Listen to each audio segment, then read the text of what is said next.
All glories to Amrita and Dhanvantari, the supreme divine healers.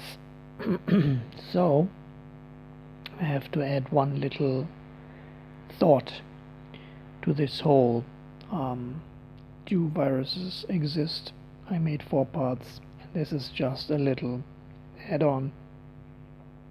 So part 5. The thing is this.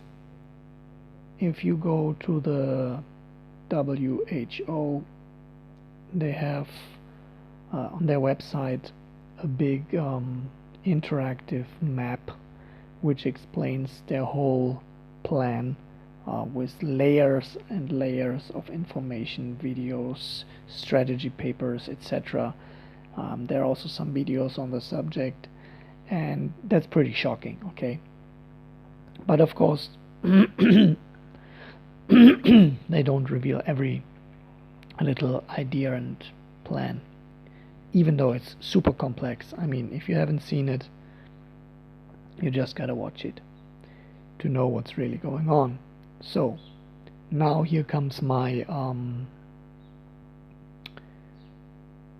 my idea, what's actually the plan, and even all the informed doctors and all the specialists and, you know, truthers and resistance people don't really seem to get that.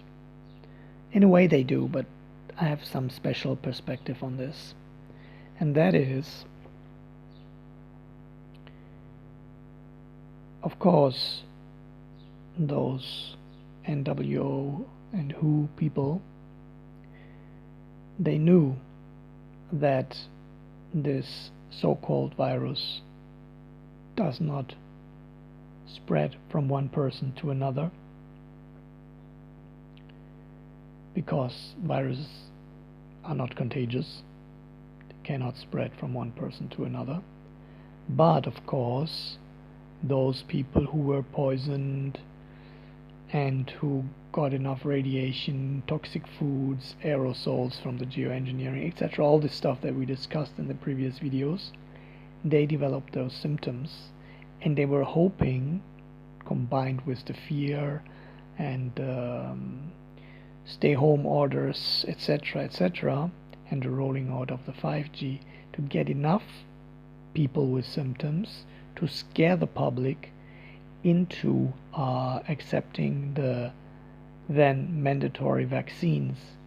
And then, you know, the danger is this, that now so many health experts, they're saying, oh yeah, you know, it's just a normal flu, etc., but they are already warning of the second wave, and that's the plan.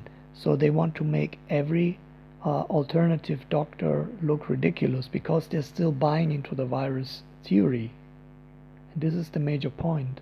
And once they will get enough people injected and enough 5G rolled out, then the real wave of this COVID will come, and they will say, look, all these doctors were wrong, it's really that dangerous, but it needed time to develop, and now we have the second wave, and we need more measures, and this and this and that. So I'm not sure if you're getting my point. The point is this: the danger, if you buy into the main idea of viruses being contagious, if viruses even exist, which we've been discussing before, that never any virus has been proven to exist, unless or except those lab generated toxic substances which create those symptoms if you inject them. Okay, so that is the danger. If those alternative doctors, etc., still believe in the medicine school theory of virology, which excludes toxicity, which was never proven, then they will be hammered once the larger symptoms occur due to vaccinations, more toxins, and the 5G rollout. And then they will be all completely discredited, no one believes them anymore, and then they will have an easy game. Maybe even lock these people up or sue them or whatever. So that's the point why we need to get to the bottom of the thing. We need to get to the root of the lie, to collapse this whole building of cards, of this fake pharma cartel cabals and those behind who are instigating this whole hoax, Trojan horse, whatever you want to call it. So I hope my idea came across understandably, and I'm looking forward to your comments, questions, and please, for the benefit of all, share this far and wide, and may the Om Love be with you. Jai Shri, Radhe Shyam.